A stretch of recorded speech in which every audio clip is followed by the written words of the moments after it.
हिंद दोस्तों, नमस्कार। मैं हूं अभय और आप सभी का स्वागत करता हूं आपके अपने परिवार अभय एक्सेल कंप्यूटर में। दोस्तों, आज के इस वीडियो में हम 10 अक्टूबर को SSC एग्जाम में पूछे गए मोस्ट इंपॉर्टेंट क्वेश्चंस को डिस्कस करेंगे और इन क्वेश्चंस को हमारे पास सेंड किया है हर्षिता साहू जी ने, जिनका एग्जाम आज लखनऊ में था। काफी अच्छा एग्जाम हुआ है, इन्होंने बताया। काजल सिंह का एग्जाम भी काफी अच्छा हुआ है। मेराज जी का भी काफी अच्छा एग्जाम हुआ। प्रदीप यादव जी ने, सिमी खान जी ने और अनुज कुमार जी ने। सबसे पहले इन सभी लोगों को बहुत बहुत धन्यवाद। आप भी एग्जाम के बाद क्वेश्चन हमें जरूर सेंड करिएगा।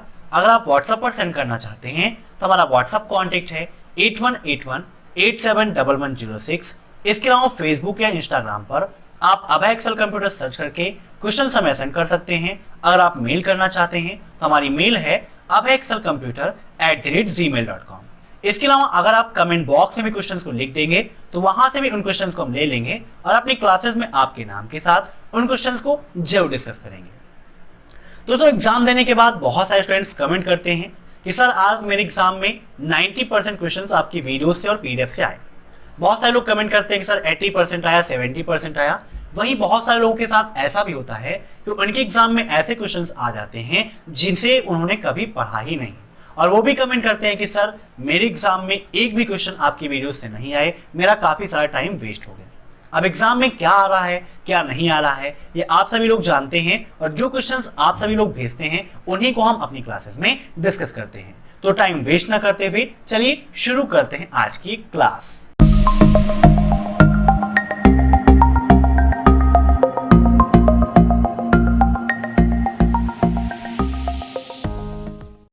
पहला क्वेश्चन है आपका, साइबर अपराध से जुड़ा कोई अपराध किया गया है तो वह किससे संबंधित है।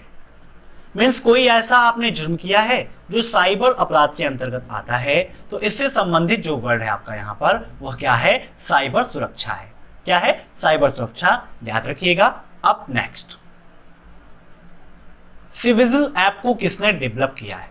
यह क्वेश्चन भी काफी इंपॉर्टेंट है, आज एग्जाम में पूछा गया था। सिविजिल ऐप को किसके द्वारा डेवलप किया गया है, बताइए। आयकर विभाग, भारत निर्वाचन आयोग, सूचना प्रौद्योगिकी मंत्रालय या फिर रेल मंत्रालय के द्वारा। तो इसका राइट आंसर होगा ऑप्शन सेकेंड, भारत निर्वाचन आयोग। ठीक है, भारत निर्वाचन आयोग के द्वारा, इलेक्शन कमीशन के द्वारा सिविजिल ऐप को डेवलप किया गया था, लॉन्च किया गया था। ठीक है, अब next, Libre office impress maximum zoom कितना होता है। ये क्वेश्चन भेजा था हर्षिता जी ने, और उनको कंफ्यूजन थी कि सर यहाँ पर जो राइट आंसर है वो 3000 होना चाहिए, 3000% वहां पर मैक्सिमम जूम होता है, लेकिन यहाँ पर जो मैक्सिमम दिया गया है 500 दिया गया है। तो आपको यहाँ पर राइट आंसर टिक करना है 500 का। ठीक है, क्योंकि यहाँ पर मैक्सिमम जूम पूछा गया है, तो मैक्सिमम जूम 200, 300, 400 और 500 को देखें तो सबसे ज्यादा यहाँ पर बड़ा कौन सा है, 500 बड़ा है, तो इसीलिए यहाँ पर हम 500 को टिक करेंगे। ठीक है, बाकी आप सभी जानते हैं कि इम्प्रेस का जो मैक्सिमम जूम है वह कितना होता है, 3000% होता है, लेकिन जो ऑप्शंस दिए गए हैं यहाँ पर मैक्सिमम 500 है, इसीलिए हम इसी को राइट आंसर कहेंगे। ठीक है, कभी कभी कुछ क्वेश्चंस हमें ऑप्शन के अकॉर्डिंग ही टिक करने पड़ते हैं। अब नेक्स्ट, ईमेल क्लाइंट किसका एग्जाम्पल है, बताइए। या निम्न में से कौन ईमेल क्लाइंट का एग्जाम्पल है, ये क्वेश्चन भी हो सकता है। ऐसा क्वेश्चन भेजा था उन्होंने। तो इसका राइट आंसर होगा आउटलुक। आउटलुक आपका ईमेल क्लाइंट का एग्जाम्पल है। ठीक है, तो ईमेल क्लाइंट किसका एग्जाम्पल है, मीन्स निम्न में से कौन ईमेल क्लाइंट का एग्जाम्पल है, तो आउटलुक। अब नेक्स्ट, एमएस में जूम परसेंटेज मैक्सिमम 400% होता है। एमएस वर्ड का बहुत सारे लोगों ने इसमें से उपयोग किया होगा, तो ये आपका बिल्कुल फॉल्स है, क्योंकि एमएस वर्ड में जो मैक्सिमम जूम है 400% आपका नहीं होता है। यहां पर ध्यान दीजिएगा कि आपका फॉल्स फर्स्ट में है और ट्रू सेकंड में है। ठीक है, हर्षिता जी ने बताया कि उनके एग्जाम में बी ऑप्शन पहले लिखा था और नीचे वाले में ए लिखा हुआ था। ठीक है, तो इस चीज को आप ध्यान दीजिएगा, नोटिस करिएगा कि बी है या फिर ए है। यह मत समझिएगा कि पहला ऑप्शन ए है और दूसरा ऑप्शन बी है। इस बार चेंज भी किया गया है आपको गुमराह करने के लिए, पहले ही ऑप्शंस को बी और दूसरे वाले को ए बना दिया गया है। अब नेक्स्ट, फेसबुक में कितने फ्रेंड्स बना सकते हैं, बताइए। काफी इंपॉर्टेंट है, सिंपल सा क्वेश्चन है। फेसबुक पे मैक्सिमम 5000 लोगों को आप अपने मित्र मंडली में ऐड कर सकते हो। अब नेक्स्ट, लिब्रे ऑफिस राइटर में बोल्ड करने की शॉर्टकट की क्या है? काफी सिंपल सा क्वेश्चन है, ये हर्षिता जी के एग्जाम में आज आया था। तो राइट आंसर क्या होगा? Ctrl+B। ठीक है, बहुत सारे लोग कमेंट्स करेंगे सर इतने सिंपल क्वेश्चंस एग्जाम में नहीं आते हैं, लेकिन यकीन मानिए किसी किसी के एग्जाम में बहुत ही ज्यादा सिंपल क्वेश्चंस आ जाते हैं और किसी किसी के एग्जाम में इतने टफ क्वेश्चंस आ जाते हैं जिसे उसने कभी देखा या पढ़ा ही नहीं है। अब नेक्स्ट, ईमेल किसका संप्रेषण है? संप्रश्न नहीं, संप्रेषण। ठीक है, यहां पर मैं सही कर देता हूं, संप्रेषण है।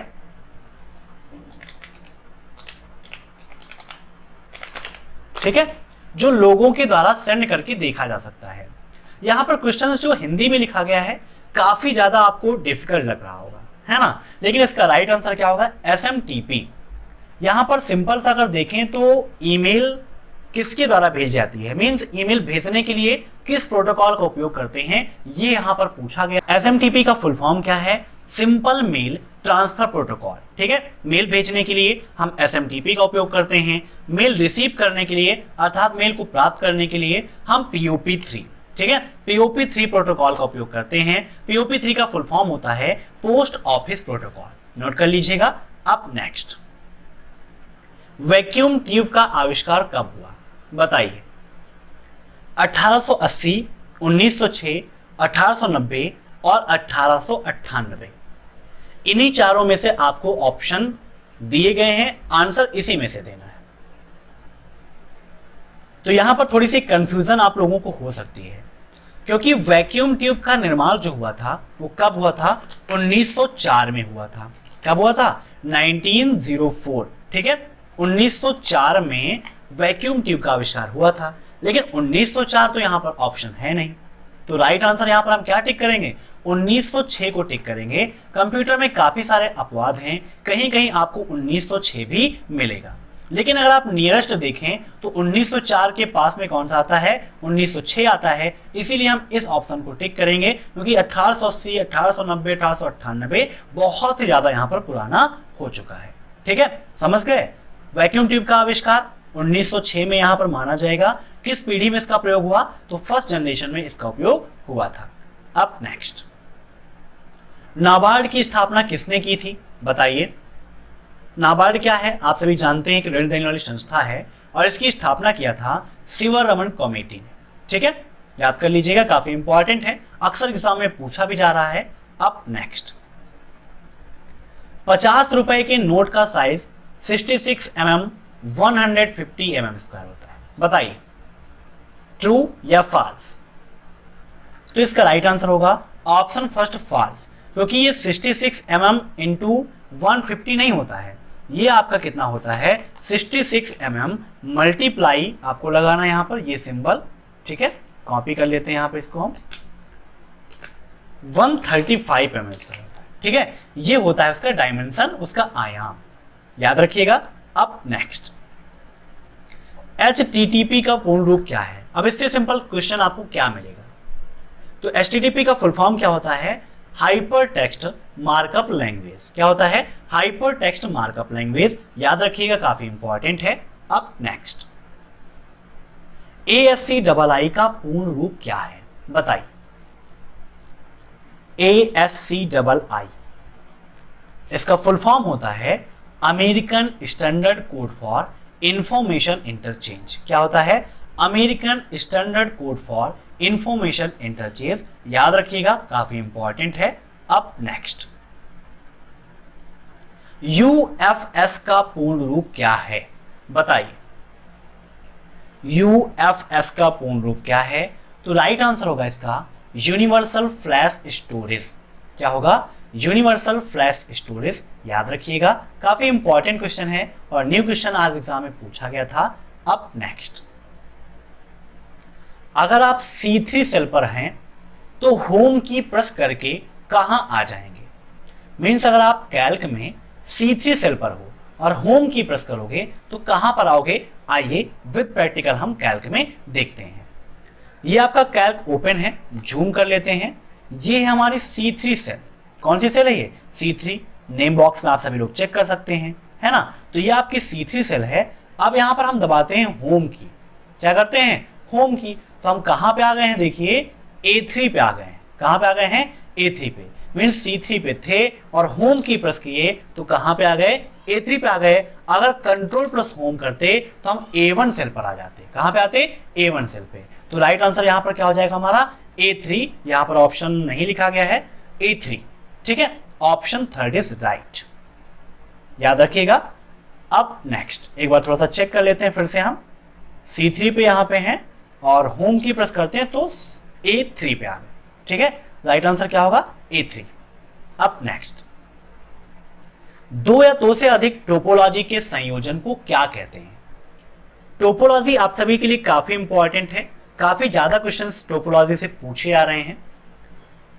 तो अगर कहीं पर दो या दो से अधिक टोपोलॉजी का संयोजन होता है ना, मीन्स दो या दो से अधिक बुनियादी टोपोलॉजी का मिलन होता है, तो वह कहलाती है आपकी हाइब्रिड टोपोलॉजी। क्या कहलाती है, हाइब्रिड टोपोलॉजी कहलाती है। ठीक है, रिंग टोपोलॉजी को हम और क्या कहते हैं, तो इसको हम सर्कुलर टोपोलॉजी कहते हैं। क्या कहते हैं, सर्कुलर टोपोलॉजी अर्थात वृत्ताकार टोपोलॉजी भी कहते हैं। ठीक है, अब नेक्स्ट, एसबीआई की हर शाखा का अपना अपना आईएफएससी कोड होगा। ऐसे क्वेश्चन एग्जाम में काफी पूछे आ रहे हैं इस बार कि हर बैंक का अपना अलग अलग आईएफएससी कोड होता है, ये सभी जानते हैं, लेकिन एक ही बैंक की अलग अलग शाखाओं का आईएफएससी कोड अलग अलग होगा। ये बिल्कुल आपका सही है। तो राइट आंसर यहां पर क्या हो जाएगा आपका, ऑप्शन फर्स्ट ट्रू। ठीक है, याद रखिएगा। अब नेक्स्ट, रुपया शब्द किस भाषा से लिया गया है, अर्थात रुपया किस भाषा का शब्द है, बताइए। तो इसका राइट आंसर है संस्कृत। ठीक है, संस्कृत से लिया गया है रुपया शब्द आपका। अब नेक्स्ट, बिना सब्जेक्ट के ईमेल सेंड कर सकते हैं, बताइए। तो बिल्कुल सही है, बिना सब्जेक्ट के आप ईमेल सेंड कर सकते हो। ठीक है, सब्जेक्ट का मतलब क्या है, विषय, आप भेजना क्या चाह रहे हैं, है ना। मीन्स जो आप भेज रहे हैं वही आप सब्जेक्ट में लिख देते हैं। तो इससे क्या होता है, जिसके पास मेल गई है वह देखता है कि मेल में क्या है और आसानी से उसे कोई असुविधा नहीं होती है ना। फर्जी वो सारे मेल को चेक नहीं करता है, सब्जेक्ट देख लेता है कि किस उद्देश्य से आया है, उसके पास समय है तो वह चेक करता है, अन्यथा उसको लीव कर देता है, छोड़ देता है। ठीक है, लेकिन अगर आप सब्जेक्ट नहीं भी लिखोगे तो जब आप सेंड पर क्लिक करेंगे तो आपसे पूछेगा कि क्या आप बिना सब्जेक्ट के मेल सेंड करना चाहते हैं। आप यस कर देंगे तो मेल चली जाएगी, नो कर देंगे तो फिर से आपके पास रुक जाएगी और आप वहां पर सब्जेक्ट डालकर उसे सेंड कर सकते हो। ठीक है, अब नेक्स्ट, हार्ड डिस्क किस प्रकार की स्टोरेज है, बताइए। हार्ड डिस्क आप सभी जानते हैं कैसी मेमोरी है, प्राथमिक है, नॉन वोलेटाइल है, वोलेटाइल है या फिर उपयुक्त सभी। जब फर्स्ट चैप्टर के अंतर्गत मेमोरी मैंने पढ़ाया था तो काफी एक्सप्लेन करके आपको समझाया था। बताइए क्या होगा इसका राइट आंसर, हार्ड डिस्क कैसी मेमोरी है। तो इसका राइट आंसर होगा option second, non volatile memory. ठीक है, कैसी मेमोरी है, नॉन वोलाटाइल है। नॉन वोलेटाइल का मतलब आपकी क्या हो गई, कौन सी मेमोरी, सेकेंडरी मेमोरी के अंतर्गत आ जाता है। ठीक है, अब नेक्स्ट, मार्केट प्लेसमेंट ने फेसबुक के साथ कौन सी सेवा लॉन्च की है। तो मार्केट प्लेसमेंट का काम क्या है, ठीक है, मार्केट को बढ़ाना। तो मार्केट को आप कैसे बढ़ा सकते हो, बताइए, किस सेवा के माध्यम से, एड्स, वीडियो प्लेसमेंट, नोटा, इनमें से कोई नहीं। तो इन्होंने क्या किया था, एड्स को बढ़ावा दिया है। ठीक है, प्रचार माध्यम को, एड्स देखते हैं ना, जैसे आप यूट्यूब पर एड्स मिलते हैं वैसे ही फेसबुक पर भी एड्स की सेवा मार्केट प्लेसमेंट के जरिए लाई गई है। अब नेक्स्ट, आरटीजीएस ट्रांजैक्शन न्यूनतम सीमा 5 लाख और एनईएफटी से कोई सीमा नहीं है, बताइए ट्रू या फॉल्स। तो इसका राइट आंसर है फॉल्स। ठीक है, फॉल्स क्यों होगा, क्योंकि आरटीजीएस के द्वारा जो ट्रांजैक्शन की लिमिट है मिनिमम वाली, वो कितनी आपकी 2 लाख की है ना। मिनिमम आप 2 लाख रुपए का ट्रांजैक्शन कर सकते हो, 2 लाख से कम का आप ट्रांजैक्शन आरटीजीएस के माध्यम से नहीं कर सकते हो। आरटीजीएस का फुल फॉर्म होता है रियल टाइम ग्रॉस सेटलमेंट। क्या होता है, रियल टाइम ग्रॉस सेटलमेंट होता है आरटीजीएस का फुल फॉर्म, और एनईएफटी का फुल फॉर्म होता है नेशनल इलेक्ट्रॉनिक फंड ट्रांसफर। क्या होता है, नेशनल इलेक्ट्रॉनिक फंड ट्रांसफर। अब नेक्स्ट, ओटीटी स्टैंड फॉर, बताइए OTT का फुल फॉर्म क्या है?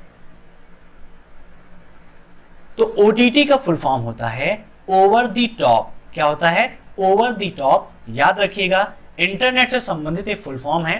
प्रेजेंट टाइम पर एग्जाम में लिब्रे ऑफिस और फुल फॉर्म से काफी सारे क्वेश्चंस पूछे आ रहे हैं। तो लिब्रे ऑफिस की पूरी मैंने मैराथन क्लास कराई है, जहां पर 100 क्वेश्चंस आपको बताए हैं और सारे क्वेश्चंस लगभग वहीं से आ रहे हैं। तो उस वीडियो को आप जरूर देखिएगा, उसके लिंक मैंने वीडियो के नीचे दे रखी है। इसके अलावा 100+ फुल फॉर्म्स भी आपको बताए हैं, तो उसको भी आप जरूर देखिएगा। अब नेक्स्ट, USSD किसके द्वारा लॉन्च किया गया था? बताइए। USSD का फुल फॉर्म क्या होता है? Unstructured supplementary service data. क्या होता है? अनस्ट्रक्चर्ड सप्लीमेंट्री सर्विस डाटा होता है USSD का फुल फॉर्म। USSD का लाभ उठाने के लिए जो हम उपयोग करते हैं वो क्या है? *99#। आपके एग्जाम में क्वेश्चन में पूछा जाता है कि USSD सेवा का लाभ उठाने के लिए किस कोड का उपयोग करते हैं? तो *99#। ठीक है, तो यह किसके अंतर्गत आता है? मोबाइल बैंकिंग के अंतर्गत आता है, यह भी याद रखिएगा, है ना। तो यह लॉन्च किया था NPCI ने। ठीक है, NPCI का फुल फॉर्म क्या है? National payment corporation of India. क्या है full form? National payment corporation of India. उसी के द्वारा USSD को लॉन्च किया गया है। ठीक है, अब नेक्स्ट, पंच कार्ड का आविष्कार किसने किया? पंच कार्ड, बताइए। तो इसका राइट आंसर है हरमन हॉलरिस ने पंच कार्ड का आविष्कार किया था। आइए यहां पर थोड़ा सा लिब्रे ऑफिस राइटर को हम ओपन करते हैं और यहां पर थोड़ी सी कुछ कंफ्यूजन आपकी दूर कर देते हैं। कल एक क्वेश्चन मैंने बताया था कि लिब्रे ऑफिस राइटर की बाय डिफॉल्ट फॉन्ट स्टाइल या फॉन्ट नेम क्या होती है। तो यहां पर देखिए, ये आपका लिब्रे ऑफिस कैल्क है और बाय मिस्टेक मैंने लिब्रे ऑफिस कैल्क की जो फॉन्ट साइज है, सॉरी फॉन्ट नेम है, इसको मैंने बता दिया था लिब्रे ऑफिस राइटर की डिफॉल्ट फॉन्ट स्टाइल, जिसके लिए मैं माफी चाहता हूं आप सभी से। ठीक है, बहुत सारे स्टूडेंट्स ने कमेंट्स भी किया था। तो लिब्रे ऑफिस कैल्क की ये होती है आपकी। ठीक है, और राइटर की बात करें तो हमारा जो राइटर है, राइटर का जो डिफॉल्ट फॉन्ट स्टाइल है वो होता है ये। ठीक है, सेरिफ। याद कर लीजिएगा, काफी इंपॉर्टेंट है। यहाँ पर मैं पेस्ट भी कर देता हूँ और इसकी साइज को बड़ा कर देता हूँ। तो ये आपकी क्या है? लिब्रे ऑफिस राइटर की डिफॉल्ट फॉन्ट स्टाइल। ऐसे ही इम्प्रेस हम देखें तो इम्प्रेस में फाइल मेनू पर यहाँ पर क्लिक कर देते हैं, ओपन पर जाते हैं और प्रेजेंटेशन पर क्लिक कर देते हैं, तो हमारा लिब्रे ऑफिस इम्प्रेस ओपन हो जाएगा। तो यहाँ पर देख लेते हैं कि लिब्रे ऑफिस इम्प्रेस में डिफॉल्ट फॉन्ट स्टाइल कौन सी होती है। ये आपका टेम्पलेट्स का ऑप्शन देता है। जो भी आपको टेम्पलेट्स यहाँ से चाहिए आप ले सकते हैं, अन्यथा इसे क्लोज कर देते हैं। तो लिब्रे ऑफिस कैल्क और लिब्रे ऑफिस राइटर, इन दोनों को आप ध्यान से देखें तो क्या होता है? सेम होता है। और मैंने जल्दबाजी में दोनों को ध्यान दिया और दोनों सेम थे तो मैंने राइटर में वही बता दिया, लेकिन राइटर का आपका क्या है अभी मैंने आपको बताया, उसको आप नोट कर लीजिएगा। डिफॉल्ट फॉन्ट स्टाइल की बात आती है तो यहाँ पर फॉन्ट स्टाइल कितनी दिख रही है आपको? डिफॉल्ट में 18 दिख रही है ना। तो 18 आपकी लिब्रे ऑफिस इम्प्रेस की डिफॉल्ट फॉन्ट स्टाइल है, याद रखिएगा। ऐसे ही हम कैल्क को देखें तो कैल्क में डिफॉल्ट में आप देख सकते हैं कितना है? 10 है। और राइटर को देखें तो यहाँ पर बाय डिफॉल्ट आपका 72 नहीं है। यहाँ पर फाइल मेनू पे न्यू पे आप क्लिक करिए, टेक्स्ट डॉक्यूमेंट पर आप क्लिक कर देते हैं तो जो आपका ओपन होके आता है यही आपका बाय डिफॉल्ट है। और बाय डिफॉल्ट यहाँ पर कितना दिख रहा है आपको? 12 दिख रहा है। ठीक है, तो याद रखिएगा एग्जाम में ऐसे काफी सारे क्वेश्चंस आपके पूछे आ रहे हैं। तो आज की वीडियो में बस इतने क्वेश्चंस। मैं आशा करता हूं कि आपको ये वीडियो पसंद आया होगा। बहुत सारे लोगों के एग्जाम में ये क्वेश्चंस एक भी नहीं आ रहे होंगे, तो जिनके एग्जाम में जो क्वेश्चंस आए रहे हों कृपया आप उसे हमारे पास सेंड कर दीजिए। उन क्वेश्चंस को हम भी अपनी क्लासेस में हम जरूर डिस्कस करेंगे। लाइक करिए, शेयर करिए और सब्सक्राइब करिए। फिर मिलते हैं नेक्स्ट क्लास में, तब तक के लिए बाय बाय।